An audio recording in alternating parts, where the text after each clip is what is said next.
Hey there! Thanks for tuning into Duckbricks. I'm Chris and welcome to another episode of Bionicle Retold, the show where I tell you the Bionicle storyline from the beginning to the end in chronological order.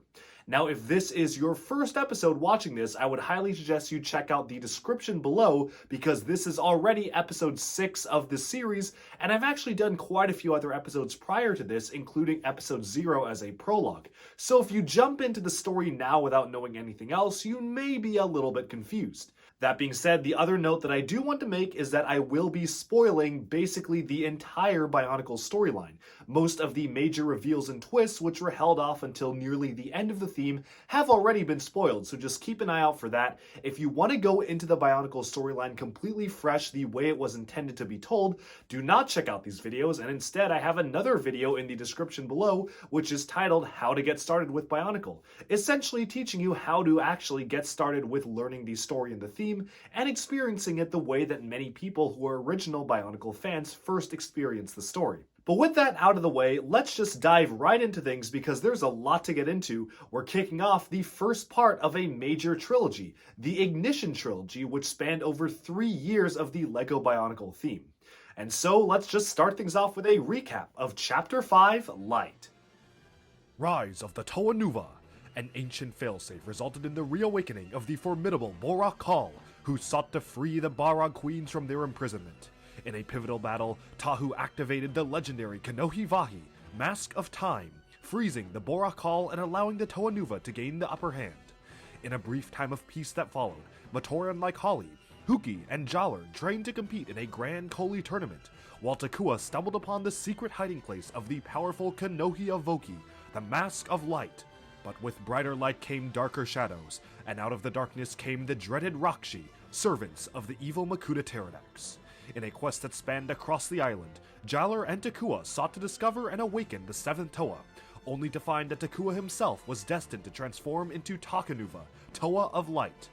After descending into the darkness to face Pterodax himself, Takanuva claimed a major victory over the Makuta, shattering his armor and paving a way back to the City of Legends, Metru Nui.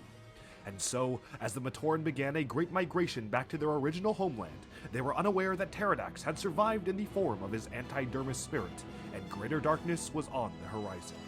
This is Bionicle Retold.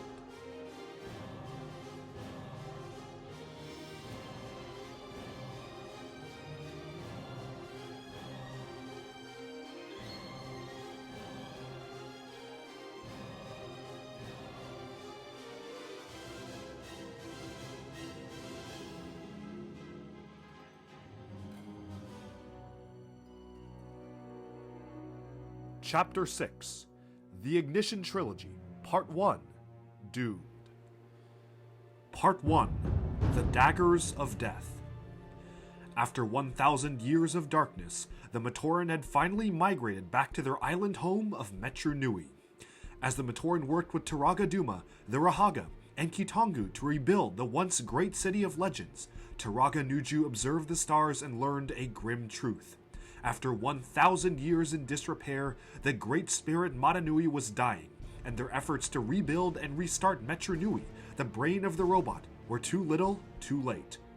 It was here that Turaga Duma told the Toa Nuva of the ancient Kanohi Ignika, the Mask of Life, and its power as a failsafe to restart the Matoran universe and save Madanui from death. Recap time! In Chapter 1 Beginnings, we explained that there were 3 legendary Kanohi masks, the most important of which was the Kanohi Ignika, whose important role was to kickstart the Matoran universe and the Great Spirit's life should its life force ever dwindle. The way it works is that any member of the Matoran universe can wear the Ignika on their face, thus absorbing their life energy and sacrificing themselves to kickstart the universe, thus saving the entire world and Madanui's life. Still housed on the remote island sphere of Voya Nui after all these years, the Mask of Life lay dormant, waiting for a savior to appear and kickstart the rebirth of the Matoran universe. Known as the Island of Doom or the Daggers of Death, Voya Nui was tucked away in a remote corner of the universe, surrounded by treacherous waters and hostile lands.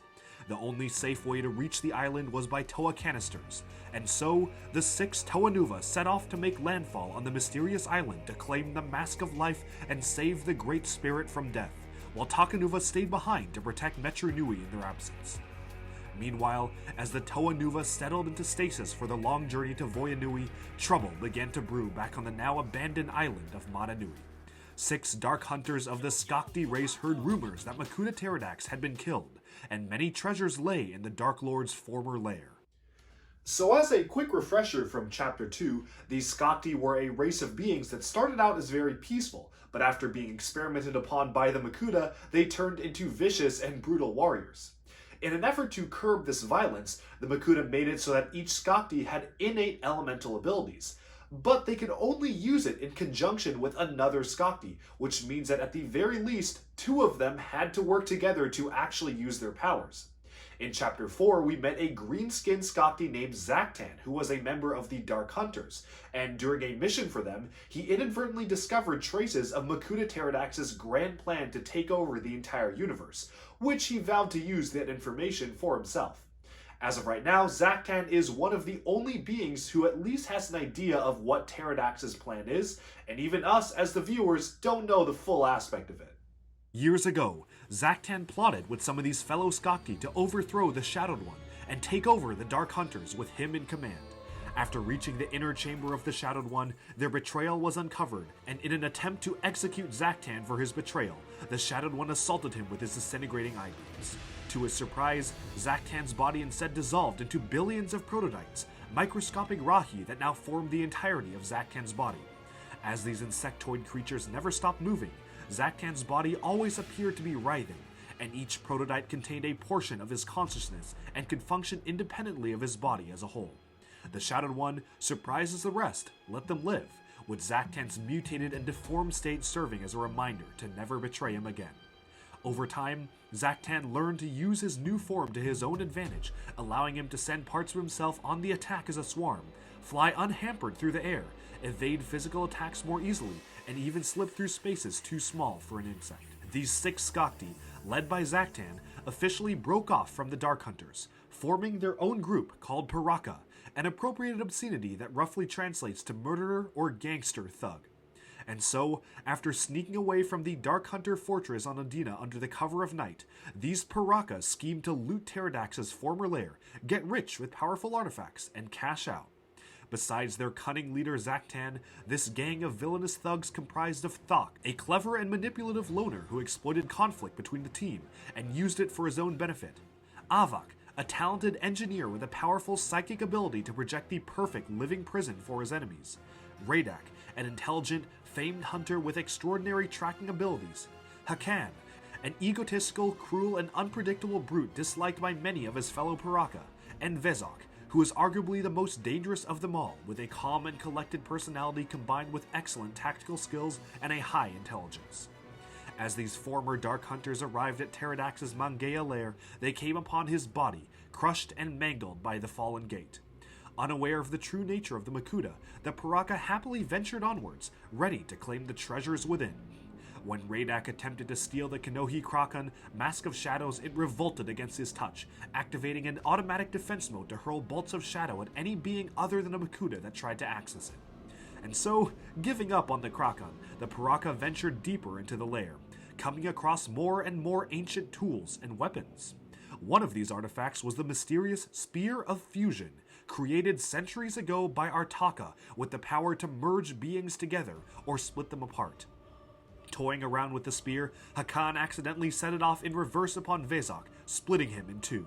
In Vezok's place were now 2 beings, a deformed half-being they dubbed Vezon, who was imbued with Vezok's tactical thinking but driven completely mad, and what was left of Vezok, whose once calm, intelligent, and collected nature had disappeared, with only a brutish, rage-filled being left.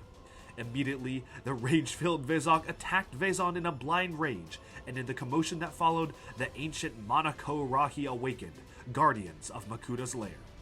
As the Piraka fled Mangaea, the gaseous spirit of Makuta Pterodax seeped into their minds, implanting the idea into their heads to travel to Voya Nui and claim the Mask of Life. The Piraka, unaware that Pterodax had given them the idea, decided to seek out the mask for fame, glory, and power, unknowing of Makuta's true purpose for the Mask of Life.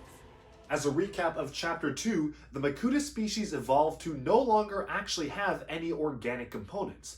Instead, every Makuta exists in the form of what we call an antidermis spirit, which means that they can essentially possess any suit of armor or purely robotic being, but that also means that if their spirit were to be left too out in the open for too long, then they would eventually die.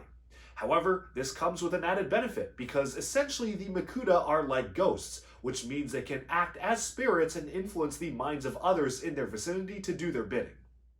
As the 6 original Piraka scattered and fled from the Monaco, Vaison took advantage of the commotion to seize the Spear of Fusion for himself and began a journey to Voya Nui on his own.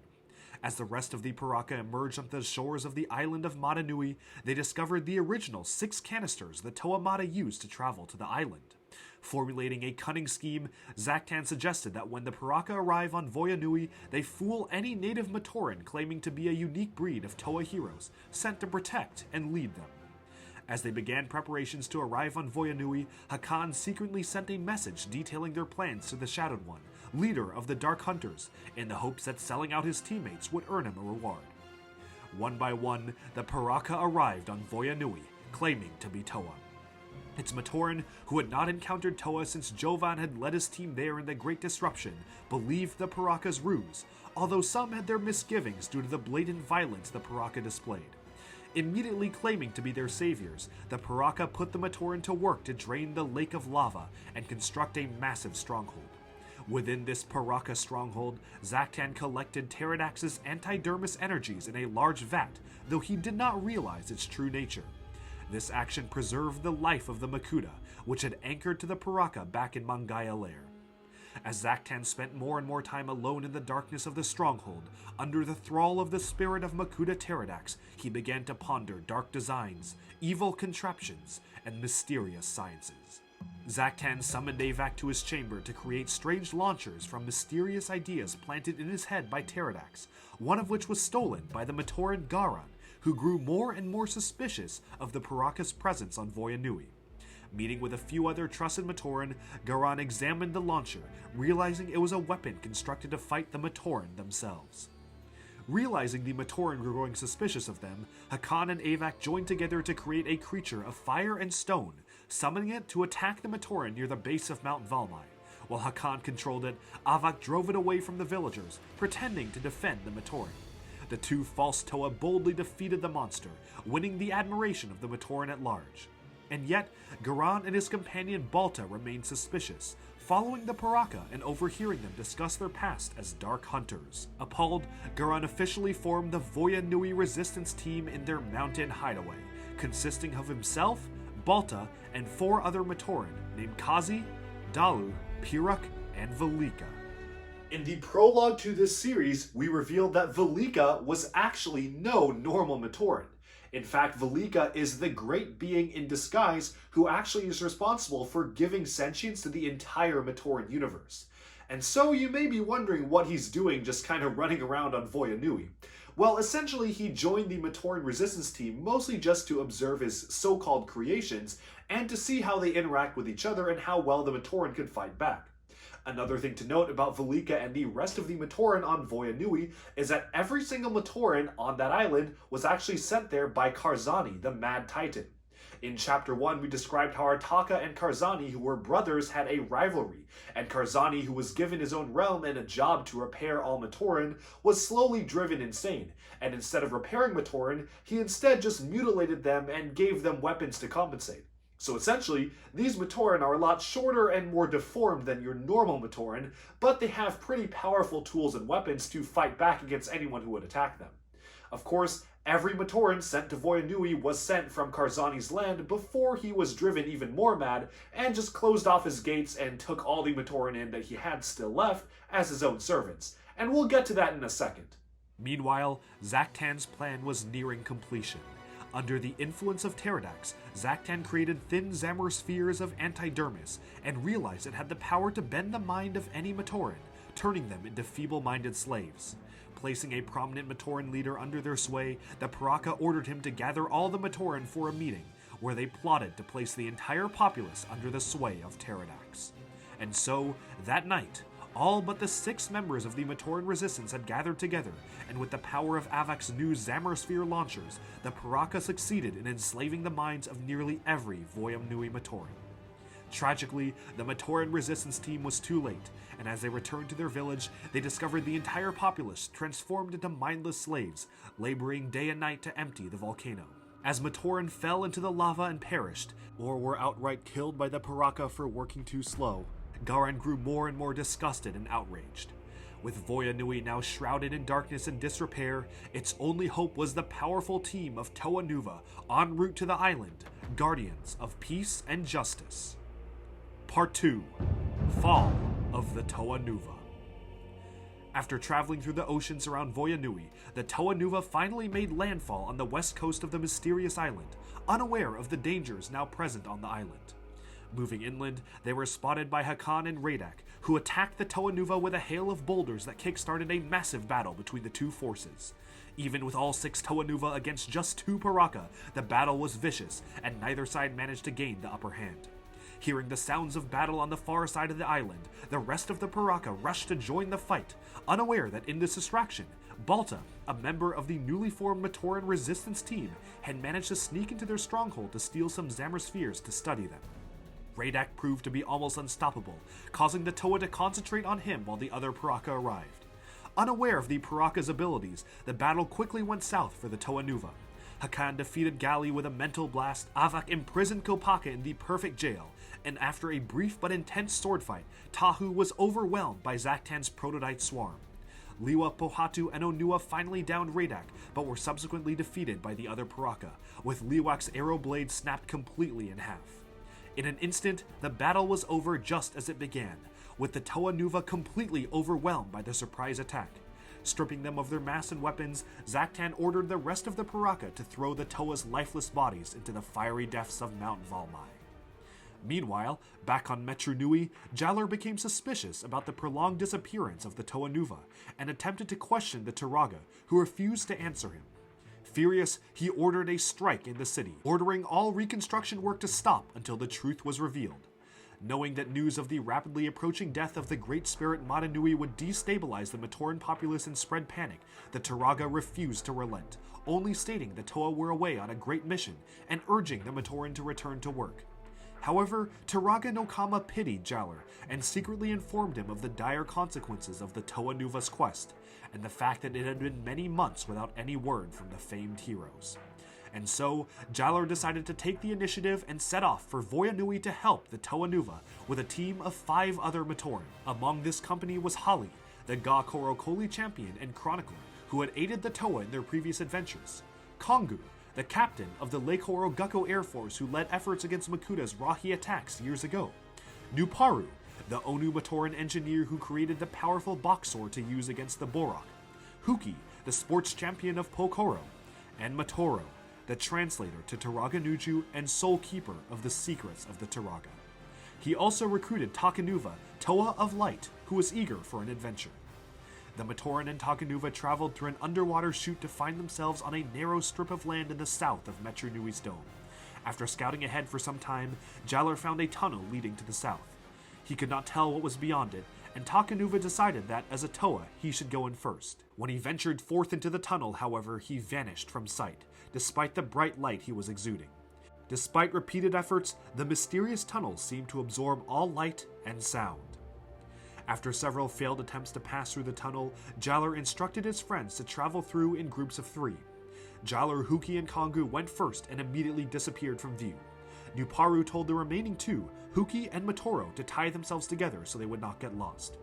In the darkness of this mysterious passageway, Matoro felt a presence clutch his hand. Initially scared, Matoro realized it meant him no harm, and the stranger was potentially also seeking a way out of the tunnel. And so, as they ventured on, Matoro gripped the hand of this mysterious stranger, leading them onwards. He emerged to find Takanuva and the rest in front of him, but as he turned to see who had grabbed his hand, the stranger let go and disappeared back into the tunnel. To not alert his fellow companions, Matoro chose not to mention this peculiar event, and the company continued onwards towards Voya Nui by land. Little did he know, but this mysterious presence was actually the consciousness of the Kanohi Ignika, Mask of Life itself.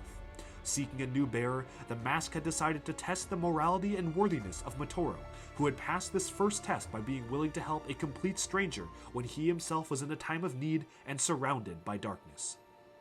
Back on Metru Nui, Turaga Duma discovered that Takanuva, Jalar, and his companions had left for Voya Nui. Enraged, he summoned the Turaga to his chambers and accused one of them of revealing their secret. Finally, Nokama stepped forward, confessing she had informed Jalar of the Toa Nuva's quest, but had not anticipated he would set out for Voya Nui and take the city's last defense, Takanuva, with him. In the shadows around Metru Nui, the Dark Hunters, led by the Shadowed One, searched for the Mask of Time. Realizing that the city was undefended, they prepared to strike.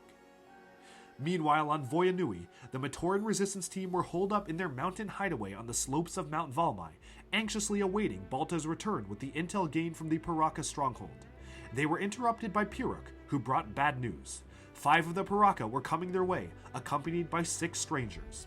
These strangers, of course, were the powerless Toa Nuva, who Zaktan had ordered to be thrown in the burning fires of the volcano.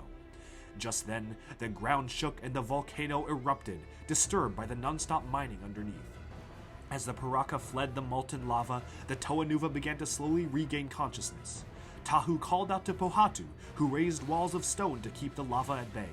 With little time to spare, Liwa carried Gali to safety as Pohatu helped Onua to his feet. During the scramble, Kopaka burned his leg badly as the Toa ran northwest to escape the hot lava. As the maskless, weaponless Toa Nuva fled the eruption, they were watched and followed by the Matoran resistance team, who had mistaken them for allies of the Piraka. And so, just as the Toa Nuva made their way down to safety, they were confronted by the Matoran resistance team, and despite their efforts to explain that they were Toa, Tahu and the others failed to convince Garan and his team that they were not false Toa, much like the Piraka. A quick skirmish broke out between the two groups, with the Toa reluctant to harm the Matoran but easily being overpowered due to their weakened state. To buy the Toa some time to discuss strategy, Tahu generated a wall of fire, but it was too late.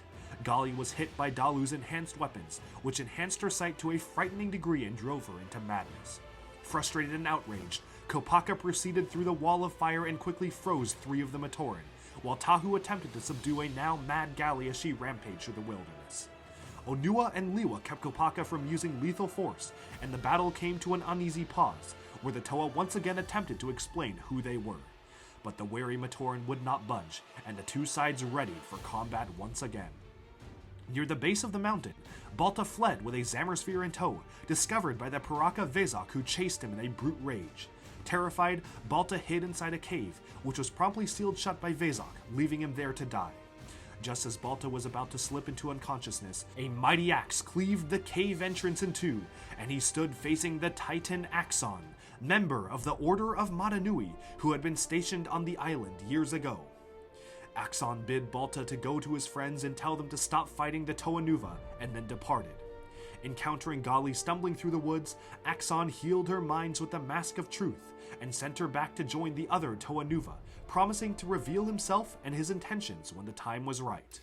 If you recall from Chapter 4, Axon, the guy wielding an axe, and Brutaka, the brutish-looking guy, were the 2 Order of Madanui members stationed on the island of Voya Nui, who were essentially the sworn protectors of the Mask of Life. Unfortunately, during the Great Cataclysm, Brutaka lost his faith in Madanui, believing that the Great Spirit had forsaken them and slowly falling closer and closer into darkness. Axon, on the other hand, held steadfast in his resolve and essentially stayed as the sole protector of the Mask of Life as well as the Matoran of Voya Nui. During this time, Axon has been biding his time and essentially trying to decide when is the right time to strike against the Piraka, whereas Brutaka was beginning a downward spiral into darkness, harboring ideals to claim the Mask of Life for himself.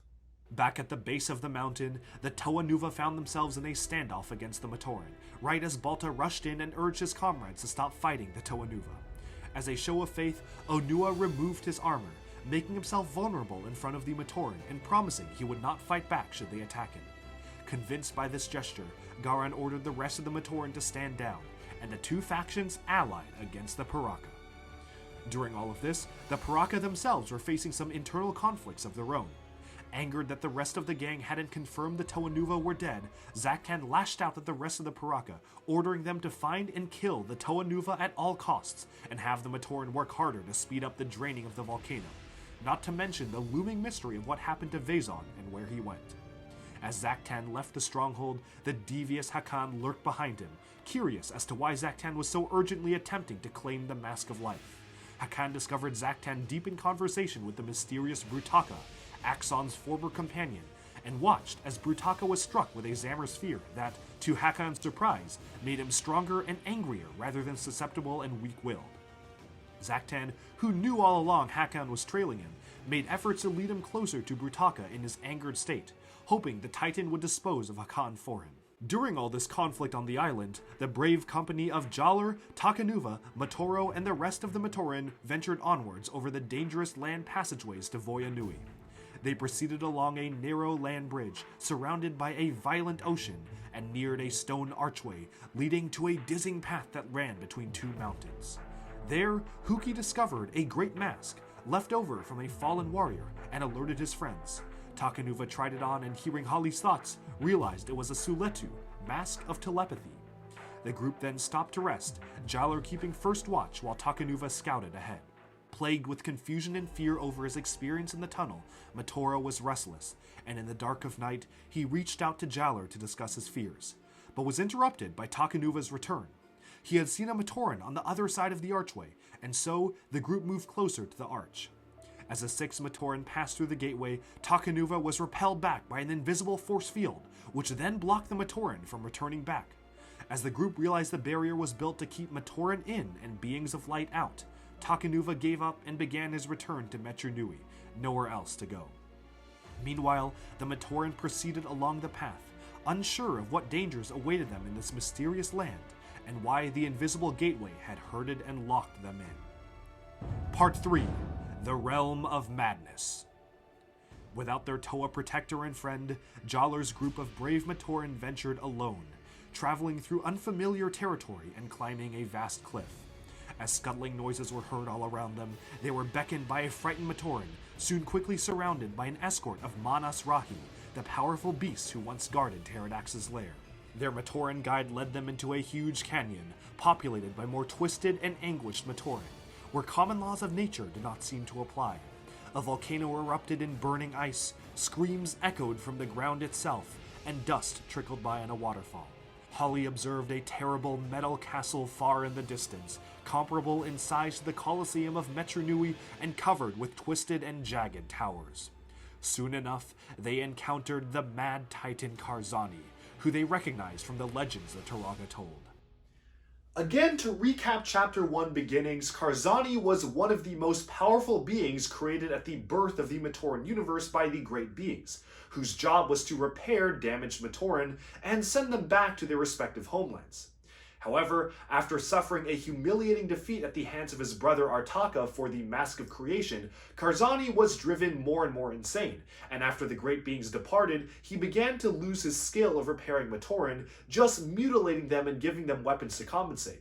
Because of this shame, he began first sending Matoran to Voya Nui, which is why all the Matoran on Voya Nui look kind of deformed and are wielding very strange weapons. And after this, as Turaga realized that any Matoran sent to Karzani's land was never sent back, they began to just block off all paths of entry to his land, which drove Karzani even more insane and caused him to enslave all of the remaining Matoran he had on his island as his own personal workforce.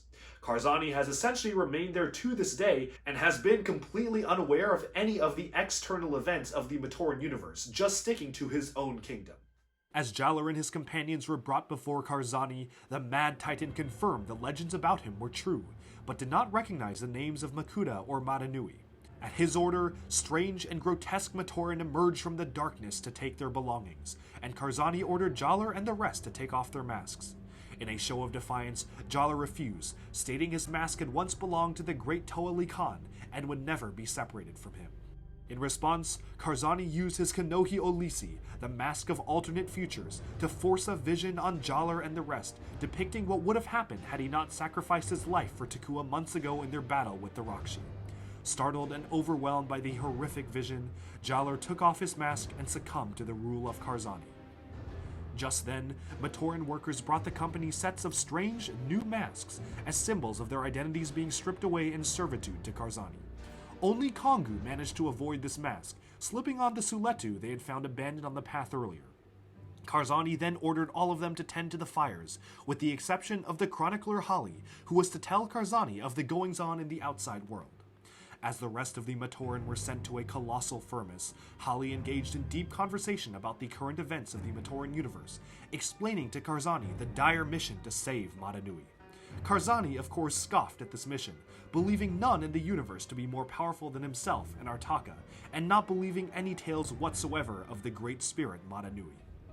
As the hours passed, Holly took a short rest and sat down on a rock, only to hear it scream underneath as her feet slowly began to turn to stone. After Holly recoiled in fear, the mad Titan Karzani began to chuckle, warning her that all the rocks around them were once Matoran, forcibly turned to stone for pausing his infernal work.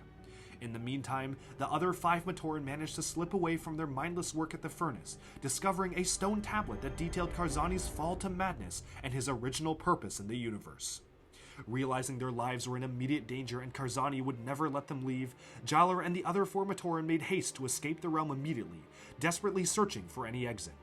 In their search, they stumbled upon an old mysterious Av Matoran, who, despite being completely insane, managed to explain that he was once the builder of all Toa canisters back in the Av Matoran refuge of Karda Nui, the heart of the robot, explaining that 6 experimental Toa canisters were stored in a secret chamber beneath Karzani's island.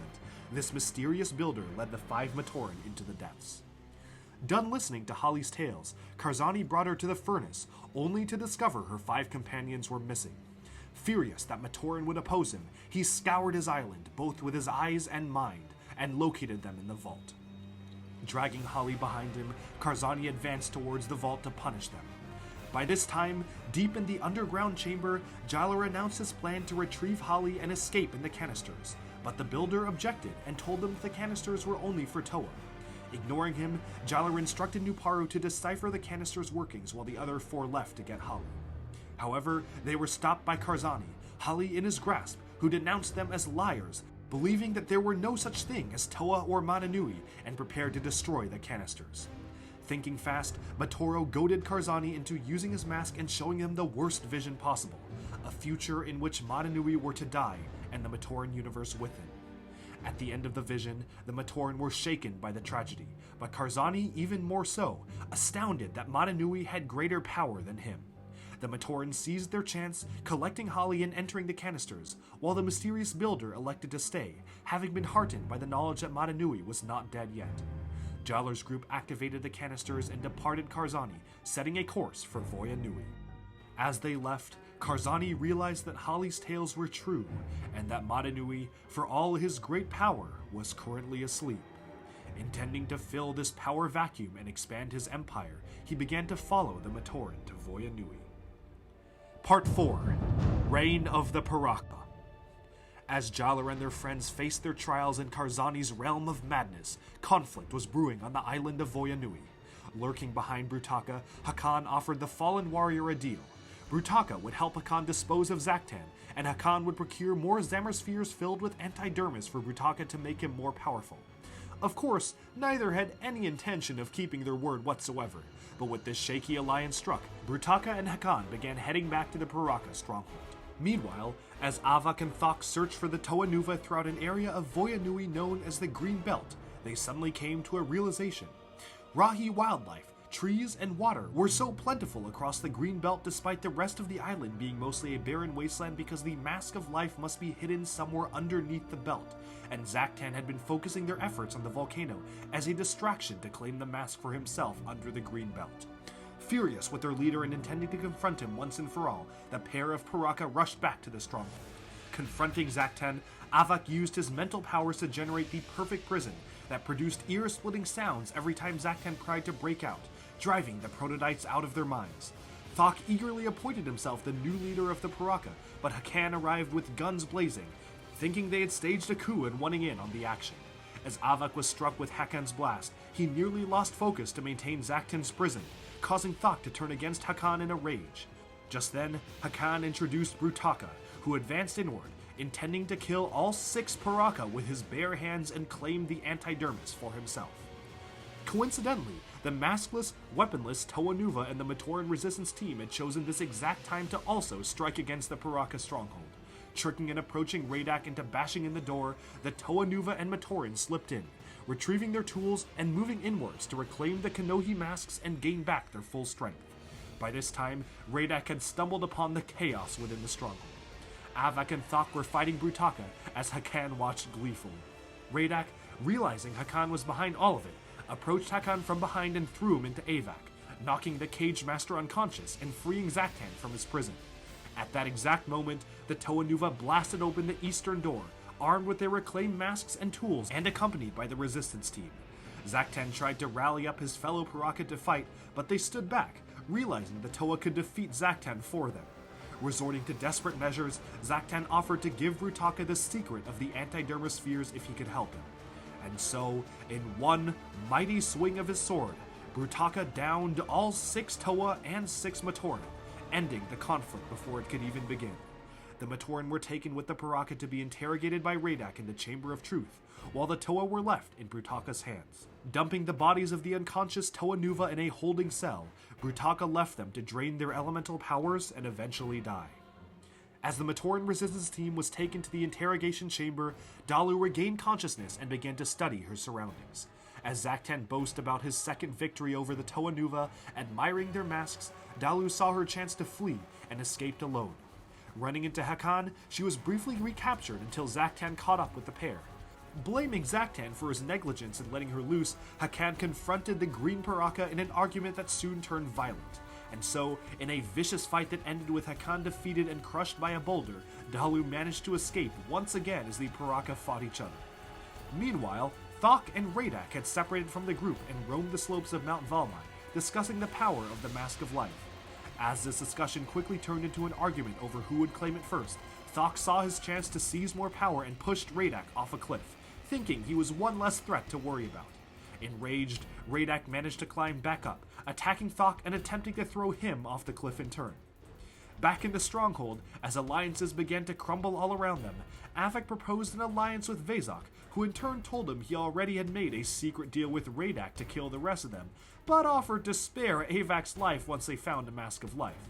Just then, the 2 Piraka were ambushed by Axon, who had finally decided to reveal himself during all this chaos and make the first move. Tricking the Piraka into a cave of Voyanui's knowledge, Axon triggered a cave-in, temporarily trapping Avak and Vezok within.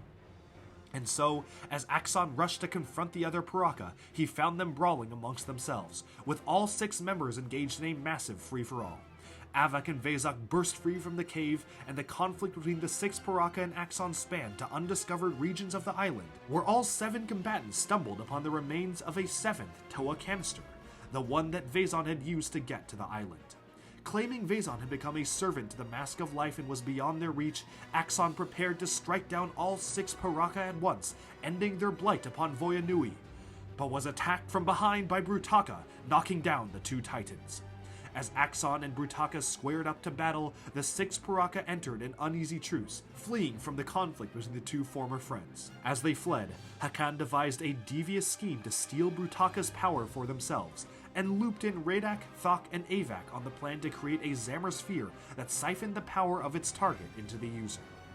As all this happened, deep within the hidden chambers underneath Voyanui somewhere on the island, Vezon discovered the Mask of Life calling to him, taking advantage of his maddened mind to convert him into its own servant and protector.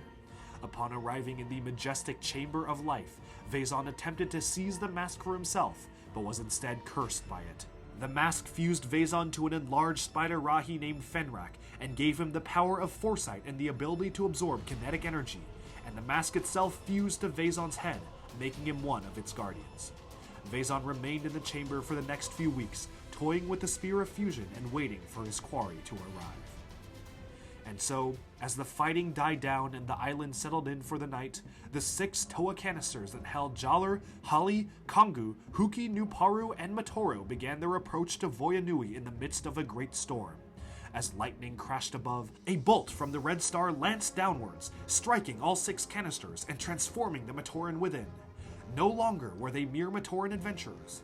Now they were powerful and unique new Toa, lightning coursing through their veins and electricity emanating from their very bodies. These were the Toa Inika, and as 6 new Toa spirit stars appeared in the night sky, the time for new heroes was upon us.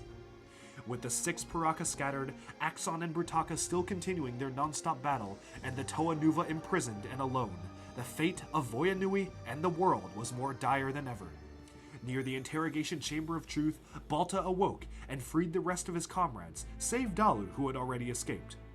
It was then that Velika introduced the resistance team to a pool of energized protodermis, the ancient material that had split Spherus Magna apart millennia ago, and claimed they could use it to free the Matoran from the effects of the Makuta's antidermis. Quickly gathering the substance in Zamrospheres of their own, the Matoran resistance team took refuge back in their hideaway to plan their next moves. Meanwhile, ashore on the island, Jalar and his companions awoke in their strange new bodies, still reeling from their sudden transformation. The Toa took shelter in a cave to plan their next actions, and as they examined their new armor and masks, they discovered that the masks themselves were somehow sentient and alive, and their maskless faces gave off bright, blinding glows. As they experimented with their new abilities, the 6 Toa discovered that their elemental powers were entwined with innate lightning, and their unique mask powers could even activate against their will. Inadvertently using the power of his Kanohi Aiden, the Mask of Spirit, Matoro's body crumpled to the ground as his soul flew onwards, spotting the Matoran resistance team nearby. He reported this to the other Toa, who agreed to meet these Matoran and ask them about the island. At the Matoran Resistance's mountain hideaway, the 6 Toa Inika finally met the Matoran rebels and discussed their situation. Armed with new energized protodermis Zamor launchers developed by Velika, the Toa Inika and Matoran managed to free many enslaved Matoran while catching up with Axon, who had been badly injured by Brutaka and made them promise to stop the unhinged warrior at all costs. As the Toa and Matoran rushed to the stronghold to free the Toa Nuva and defeat the Piraka, a great battle began. Fighting off the stronghold's automated defenses, the Toa rushed in, preparing to end the menace of the Piraka once and for all. While the Matoran rushed into the fortress to find and free the Toa Nuva, the Toa Inika clashed with the Piraka in one-on-one duels, Nuparo engaging his Kanohi Kaden, the Mask of Flight, to propel Zaktan far away from the battle. Deep within the fortress, the Matoran resistance team encountered ancient carvings and historical documents seized by the Piraka. Documents that spoke of a village that once existed thousands of years ago, named Mari Nui, that had sunk into the black waters of Voyanui in a devastating catastrophe.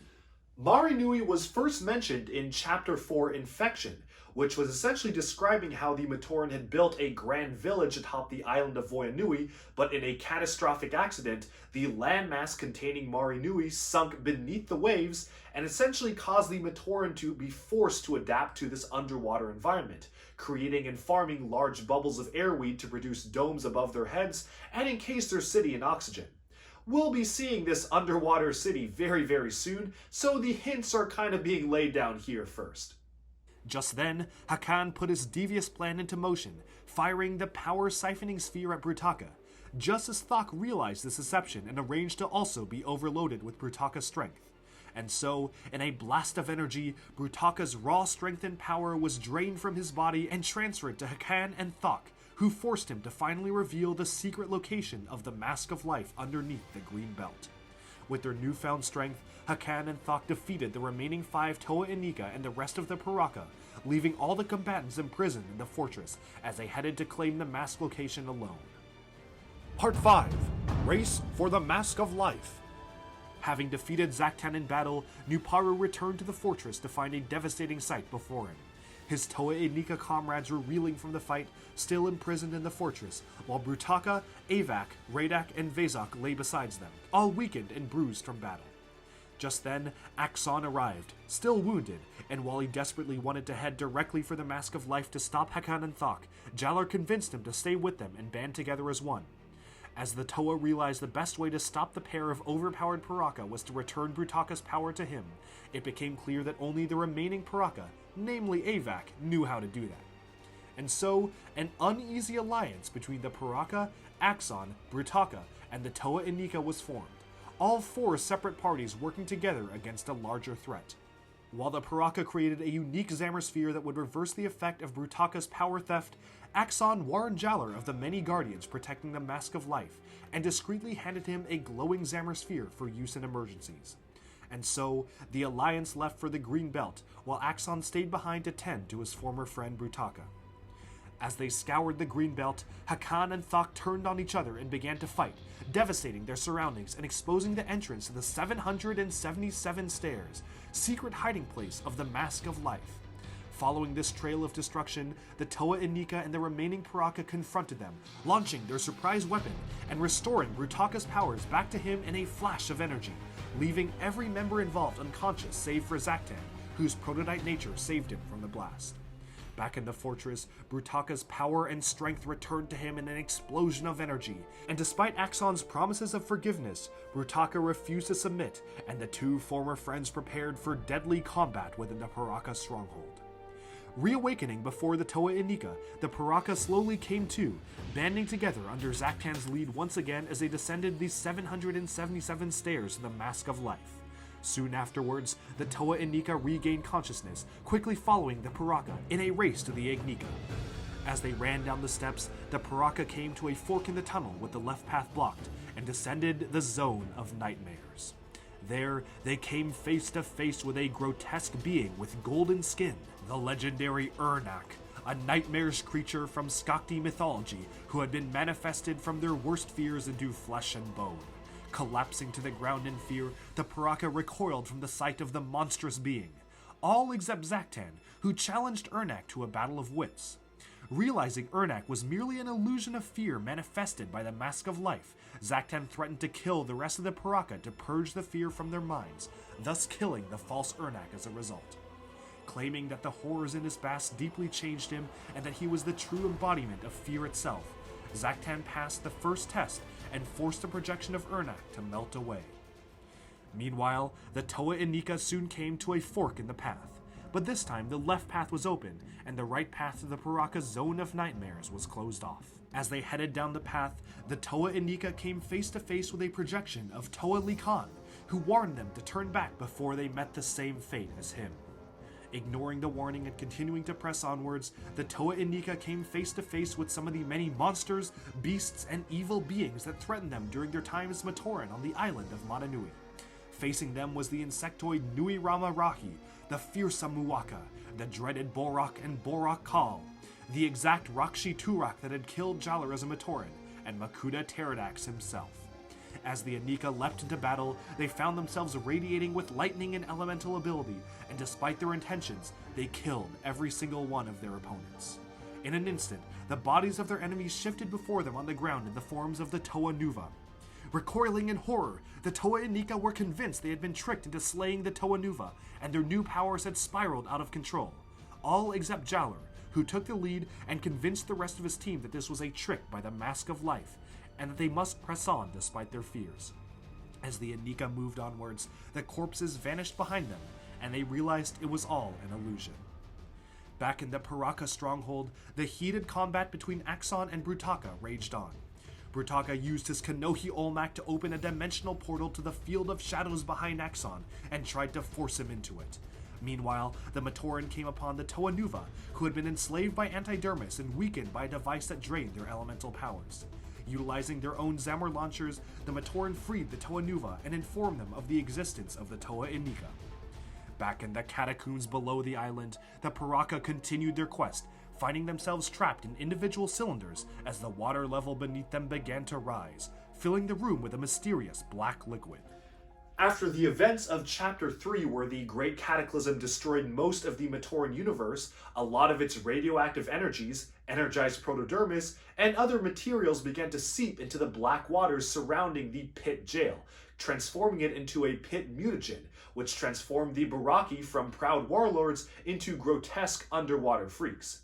This same black pit mutagen was about to mutate the Piraka very slowly before they actually did anything. Just then, a voice rang out amongst the chamber, an ancient recording of a great being itself. The voice stated that the Piraka would be released if they all pulled their levers at the same time, but if one of them pulled his lever early, then only he would be released, free to claim the mask for himself and himself alone. Scrambling to each pull the lever first, Radak managed to be the first to free himself, but to his confusion, pulling his own lever freed all 6 Piraka, exposing the group to the mutagenic black waters of the pit. Unaware of these mutagenic effects, the Piraka swam through the passage, eventually encountering the lava chamber gate, where they prepared to battle the Toa Inika, who are currently facing their own trials. Within the Chamber of Death, the Toa Inika encountered the recorded voice of a great being as well, who stated that in order for them to pass, one of them must sacrifice his or her life. Jaller nearly volunteered for the sacrifice, but his guilt and fear held him back. Having been killed once before by a Rakshi, he was traumatized from the experience, paralyzed by fear. In his place, Motoro volunteered, claiming that as an interpreter and not a warrior, he was of the least use to the team. As a beam of energy shot forth from the ceiling, Motoro was seemingly destroyed, but his body was reconstituted, and the voice proclaimed that they had passed the trial. As the Toa Inika continued onwards, facing unique enemies like enlarged Protodax and the being known as Umbra, sworn guardian of the Mask of Life and servant of the Order of Mananui, they finally approached the Great Lava Chamber Gate, and the Piraka laying in wait for them.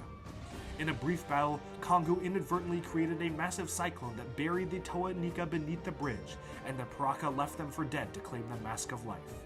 As the group approached the Chamber of Life, the Piraka were finally reunited with the mad half-being Vezon, who wielded the Spear of Fusion. Fused to the back of his head was the legendary Kanohi Ignika, Mask of Life, which had siphoned Vezon's mind and turned him into its protector. Vezon offered to give it to them if they had killed Vezok, but Zaktan discerned that Vezon couldn't even give the Ignika to them if he wanted to. Vezon then used the Spear of Fusion to merge Vezok and Radak into a monstrous giant, which lashed out in a blind rage, defeating the other Piraka. Back in the Piraka stronghold, the battle between Brutaka and Axon raged on, with Axon warning Brutaka that his outwardly treasonous actions against the Order of Mananui would summon the omnipresent jailer Botar, who would send Brutaka into the pit prison. As previously mentioned in Chapter 3, when the pit jail was struck during the Great Cataclysm, most of it sunk beneath the waves, and despite Botar still transporting prisoners there to this day, most of the pit has essentially been destroyed, and all the water seeping in causes any inhabitant to be teleported into the pit to be automatically mutated by the black water. In its days of glory, in Chapter 2, when the pit was still fully operational, Botar teleported prisoners there such as the Baraki warlords in their failed revolt against the Great Spirit Mananui. Driven to rage by Brutaka's corruption, Axon attacked with unbelievable force, shrugging off Brutaka's attacks entirely. In desperation, Brutaka looked to the vat of Antidermis, looking for a power surge increase, but Axon destroyed it before he could reach it. Managing to strike down Brutaka with a blast of power, Axon left Brutaka unconscious, and Makuta Pterodax's spirit unleashed from the Antidermis vat yet again. In a flash of blinding energy, as Axon foretold, Botar, the jailer of the Order of Mananui, materialized, taking custody of Brutaka and warning Axon that any attempts to interfere with his punishment would be met with the same. Nevertheless, Axon privately vowed to free his friend and redeem him back to the light. Back in the Chamber of the Mask of Life, Vezon separated the rampaging Piraka fusion back into Vezok and Radak, both falling unconscious from the strain. As the Toa Inika came face to face with Vezon and Fenrak, final guardians of the Mask of Life, an epic battle began, and all 6 Toa Inika managed to force Vezon back into the lava. But the Mask of Life still fought to protect itself and test the Toa Inika, mutating Fenrak into a monstrous card-ass dragon. As the fight recommenced twofold, the Piraka slowly regained consciousness, biding their time and watching the Toa fight Vezon and his mutated beast. Just then, Jala realized that the Mask of Life had sentience, and ordered Kongu to read its thoughts with the Mask of Telepathy. To his surprise, Kongu discovered the Ignika desired Motoro as its bearer, rather than Vezon. Transferring these thoughts into Vezon's mind, Kongu sent the half-being into a rage, distracting him long enough for Jaller to fire Axon's special Zammer Sphere, which froze Vezon and Cardass in stasis and allowed Motoro to remove the Ignika. But before Motoro had a chance to claim the Mask of Life and save the life of the Great Spirit robot Mananui, the Piraka sprang into action, seizing their chance to take the mask for themselves. In this commotion, the Mask of Life began to glow, blasting upwards through the 777 stairs with the Toa Inika and Piraka in hot pursuit. The Ignika led them onto the surface and then plunged into the depths of the Voyanui Bay. Immediately diving after to retrieve it, Holly was overwhelmed by immense pressure and began to drown. Just as all seemed lost, a mysterious Tomatoran emerged from the deep underwater depths, bringing Holly back to shore and saving her life. Sickened by the change in pressure, he gasped out a cryptic plea for help beneath the waves and died, his final act to save a Toa he never knew. With the mask of life plunged into the ocean, the Toa Inika were forced to hang back, confused and disoriented from the whole ordeal. Little did they know, but the mask of life was sentient itself, and sensed that many Matoran deep underneath the waves needed help and assistance, and so plunged down beneath them in hopes the Toa Inika would follow. And as they stood on the bay of Voyanui, Axon and Botar approached the Toa Inika, with the Matoran resistance team leading the now freed and recovered Toa Nuva behind them. Naturally, the Piraka quickly fled back, deciding to watch from a safe distance and not attract the ire of the combined forces. And so, in the aftermath of the battle, the Toa Nuva met the Toa Inika for the first time, marveling at their mysterious transformation and applauding their deeds and defeat over the Piraka. During this time, Botar spoke briefly with Tahu, informing him that the Toa Nuva's destiny was to retrieve and follow an ancient scroll of preparations as decreed by the Order of Madanui. As such, the Toa Inika were told to continue the quest for the Ignika alone, for it was not the destiny of the Toa Nuva to save Mananui's life just yet. To keep the Toa Nuva's mission completely secret, not even Jalar nor his team were informed of where they were headed next, and Tahu's promise to see them when this was all over turned out to never be fulfilled.